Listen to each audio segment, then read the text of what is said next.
Our nurse practitioner at any time. It's just a great difference in both our lives together. We are a little bit healthier than what we used to be. If you've been injured, we take immediate action to get you the help you need. The call. As soon as I called Austin Jackson, I was very assured and at ease. The response. They handled everything so that I could focus on getting better. The work. They took on the insurance company for me. The result. I am very happy with the settlement I received. That's why you get the Augusta guy. Call Austin Jackson, the Augusta guy, 706-724-7224. This is not you. It's not me. Real people, real problems, real life solutions. Investigate TV Plus. First Alert Radar, powered by Jim Hudson Automotive Group. When you visit or work with Parker's Kitchen, your support makes a difference. You've helped us rank as best workplace in America. None of this happens without you. Thank you. Live from Augusta, you're watching News 12 live at 5. The Home and Garden Show is here this weekend in Augusta. Your First Alert Chief Meteorologist Riley Hale is there now. We'll check in with him in a few minutes. Good evening and happy Friday. I'm Meredith Anderson. Before we head out to Riley, let's check in with your First Alert meteorologist, Mikkel Hannah Harding. Mikkel, after a cold start to the year, these warmer temperatures, I mean, it's feeling like spring out there. Oh, definitely. This is not the real spring, though, so don't get fooled. I've heard this called different springs. There's 11 seasons if you look it up on Google, and this is either the spring of deception or fool's spring, as they call it, but not the real spring, but it definitely feels like it. We do have a front, though, moving in for it now tonight. Mikkel, plans for a historic property in downtown Aiken are finally moving forward. The city bought it several years ago, and ever since, its future has been up in the air. Tonight, your Kennedy Payne has an update on what's next for Hotel Aiken. Hotel Aiken was originally going to be demolished, but now it's one step closer to being brought back to life. The city of Aiken bought the hotel and its surrounding properties back in 2021. The original plan, tear it down and start over with a new hotel and some apartments. But that didn't happen. Since then, there's been no real movement on the project. Until now, in December, the city received 6 bids for the property. Half of the developers are looking to turn the hotel into apartments or condos. The other half are hoping to keep it a hotel. Now the city just has to choose a bidder. We're getting close to selecting, I think, someone that we would exclusively negotiate with to attempt to sell the property to. Now, how close are we? I mean, it won't happen next week, but we are pretty close, and maybe into March, I believe we'll know the identity of that group and be ready to move forward. We spoke with the Historic Aiken Foundation about preserving the hotel's history. Hear what they had to say about why it's so important. All new on News 12 at 6 o'clock. In Aiken, Kennedy Payne on your side. At least 3 drivers were killed today in 3 different crashes, all within a period of 6 hours. The latest just this afternoon when a driver hit a tree on Henderson Road in Richmond County. Another driver lost control on Peach Orchard Road and died when his car flipped. Just before that, the Burke County coroner was called to an accident between a log truck, a pickup truck, and a car. That one happened on Highway 24 South. Guilty on all charges. That's the word from an Augusta jury in the case of a shooting death that happened over a cigarette lighter. Frederick McNeil was on trial for murder and a gun charge. Back in July of 2022, McNeil shot and killed Anthony Flowers as they argued about that cigarette lighter. McNeil had claimed he acted in self-defense. Richmond County deputies have arrested 36-year-old Adan Morrell in connection to a non-aggravated child molestation. On December 30th, deputies went to a home on Walton Way about an assault. The caller said their child told them Morrell touched them inappropriately. Deputies say the child did not report it until he left because she was afraid. Columbia County deputies have charged a man with sexual exploitation of children through possession of child pornography. Deputies say this man, Carlton Cantor, downloaded multiple images of young girls displayed in a sexual manner and performing sexual acts. Also in Columbia County, a woman has been arrested for cruelty to children. Vera Jones is accused of not feeding or giving medicine to a child in her care. The arrest warrant says the child was underweight and ended up in the hospital due to seizures and had infections between her toes. Tonight, a Saluda man is no longer missing, but this is not a happy ending. Deputies say they found 81-year-old James Breeden's body in the woods on his farm in Saluda County. We reported Breeden was missing earlier today after his family said they last spoke to him back on January 10th. Deputies say they did an extensive search for Breeden on his property using canines and drones, but they were not able to find him. The Home and Garden Show kicks off today at the Augusta Convention Center. It is the 20th anniversary of the event that runs all weekend long. Your first alert, Chief Meteorologist Riley Hale. Part of all of this, it is free for anyone who wants to go.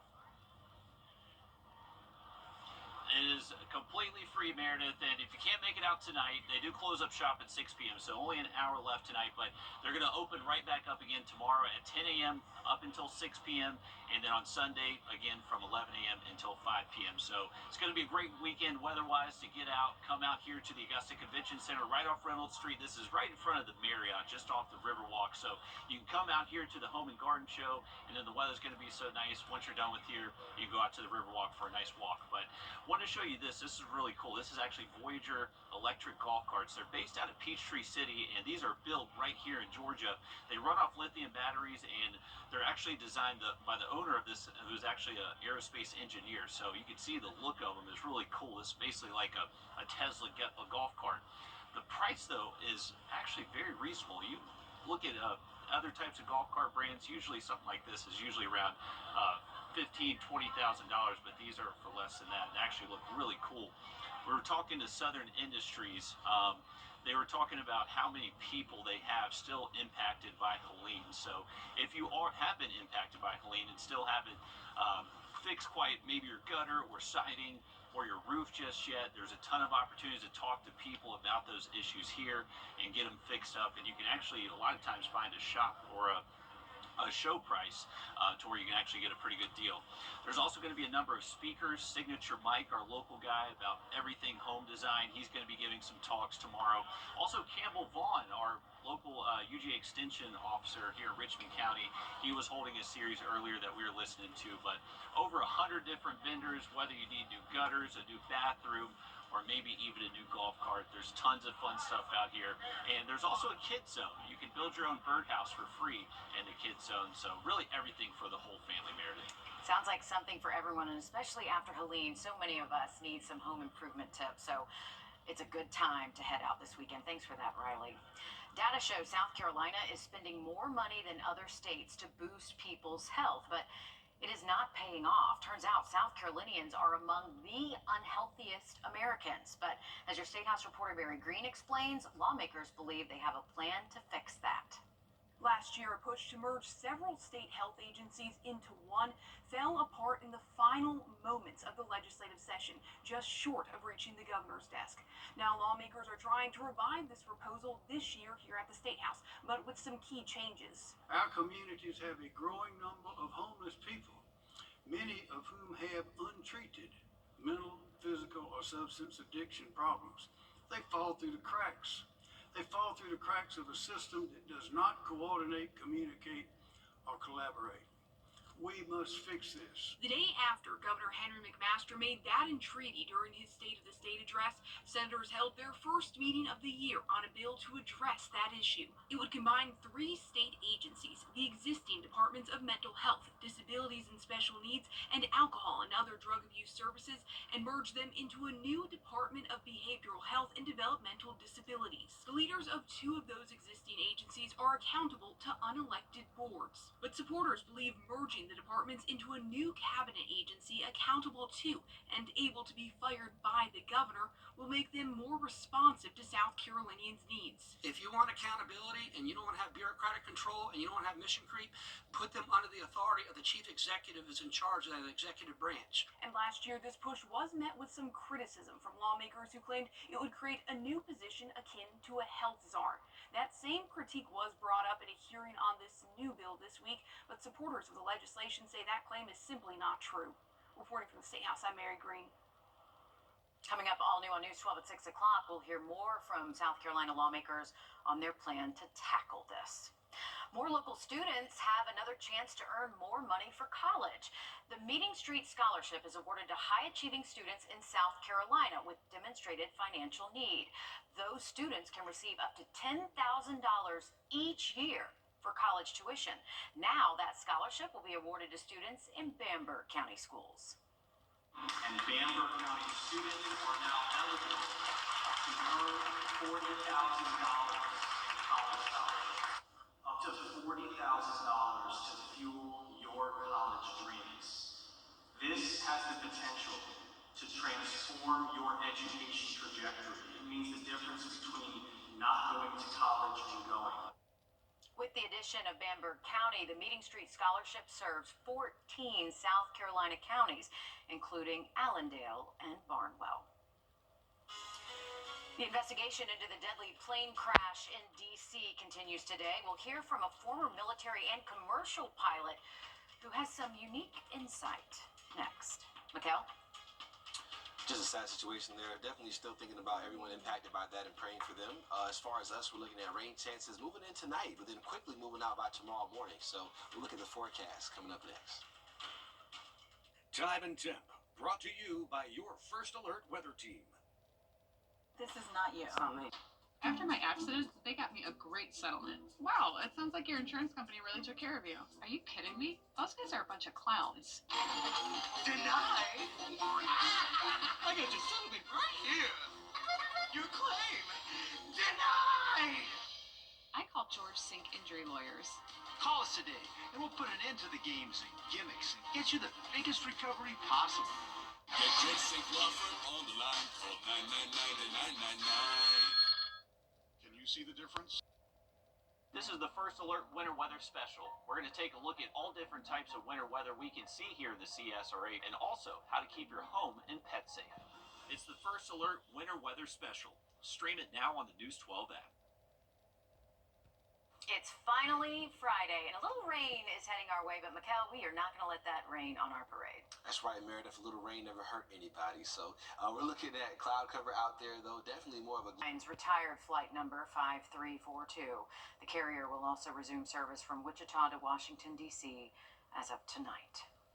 PETA is now questioning if all the monkeys from a South Carolina facility have been safely recaptured. The agency is now demanding proof of life of the monkeys and that the monkeys be transferred to a sanctuary. The CEO of the facility, Alpha Genesis, responding, repeating their statement from last week that all the monkeys are back in the facility, ending the statement with an expletive directed towards PETA and its accusations. South Carolina leaders are once again discussing hemp sales. We'll learn how they want to regulate the industry after this. First Alert Radar, powered by Jim Hudson Automotive Group. Hey guys, it's Anna Christina here for Roof Savers. It's that time of year again, the perfect time to invest in your home. And what's the most important investment for your home? Your roof. If you've been worried about the age of your roof, missing shingles, black stains, or even leaks, I've got great news for you. There's a scientifically proven solution that can extend the life of your roof by 17 years with just one treatment. It's called Renew at 17 with Rock Lock technology exclusively from Roof Savers. Listen to some of our happy customers. This house took the full brunt of the wind that we experienced during the hurricane. I think they said we had gusts up to 100, 110. So for us to withstand winds of that magnitude, I think the product, again, was one of the main reasons why we sustained minimal damage. I truly believe if we had not gotten that renewed treatment from Roof Savers, that I probably would have lost, with the age of the roof, I probably would have lost about 80% of the shingles on it. And we've been really pleased because everyone that we've dealt with have been courteous, professional, and just generally kind. Roof Savers would be our go-to in any roof repairs or roof damage that we would absolutely need. Roof Savers, save your roof, save your money. Ray, it's happening now through Monday at Rooms to Go. South Carolina leaders are debating the regulation of hemp products. Meredith Blair has more on how this can affect South Carolina businesses. Sponsor of the bill, Senator Dion Tedder, said this bill comes after the Department of Health and Environmental Control released new guidelines for South Carolina hemp businesses last year. Current businesses in South Carolina who were very concerned at the overreach from last year, and so they want to be regulated. They want to follow the law. They want to be protected and be able to legally operate in South Carolina. I think that's fair. If passed, Senate Bill 137 would require all hemp retailers in the Palmetto State to be licensed, and every single one of their products would have to be tested through a certificate of analysis. David Spang, founder of Coastal Green Wellness, a retail dispensary company, said this would allow consumers to fully know what they are putting in their body when they purchase hemp-based products. Any reputable business is already doing this, but it just ensures that every product on South Carolina stores' shelves will be tested and consistent, appropriately labeled, so consumers know exactly what they're taking. Tedder said another benefit is that this process would create revenue.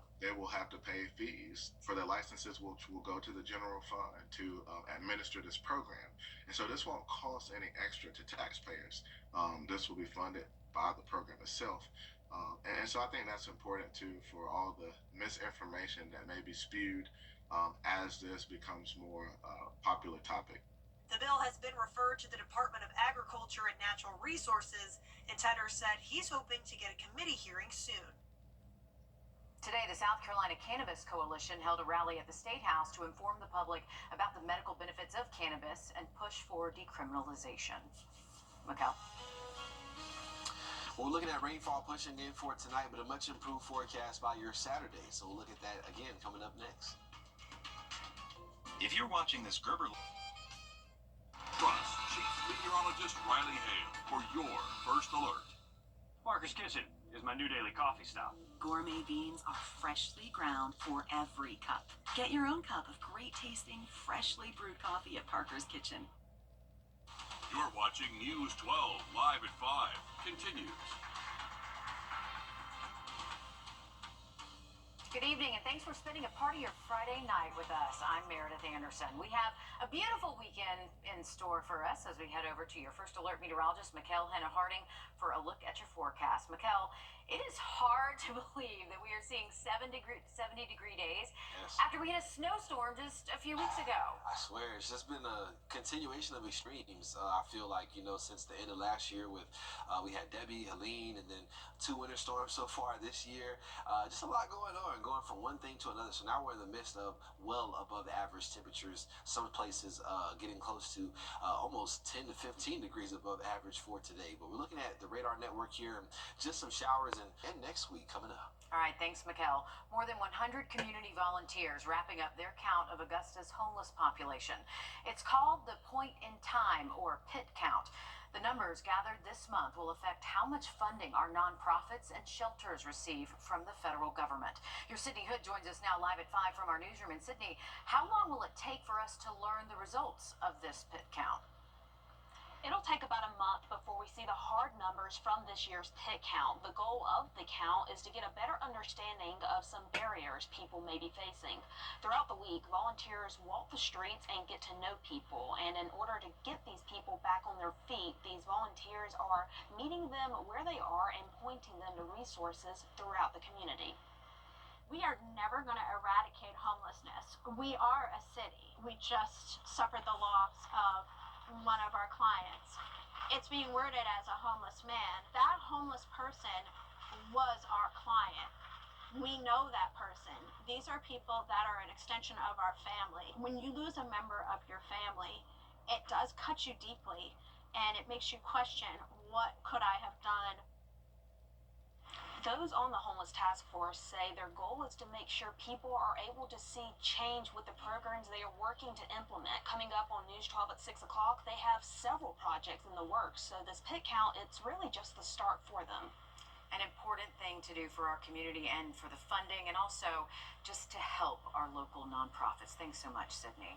Augusta's riverfront officially named after the city's first black mayor, Edward McIntyre.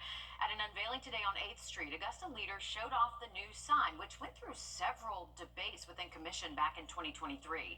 McIntyre's historic election was marred 3 years later by a federal extortion conviction, though he maintained his innocence all the way up to his passing in 2004. Today, leaders agreed that despite that stain on his record, McIntyre was a visionary who helped shape Augusta into the city we know it as today. Because generations to come will be able to know who Mayor McIntyre was. They will be able to know that his vision for the Riverwalk is just an amazing vision. His vision for the Civic Center is one that is still playing out today. And so this is a great day because Mayor McIntyre was a public servant. He loved the city. McIntyre's family also says they are incredibly proud of his legacy and that he is being honored by the city. 2 Georgia soldiers have died during a field training exercise at Fort Stewart. Officials say the 2 soldiers were assigned to the 2nd Armored Brigade Combat Team, 3rd Infantry Division.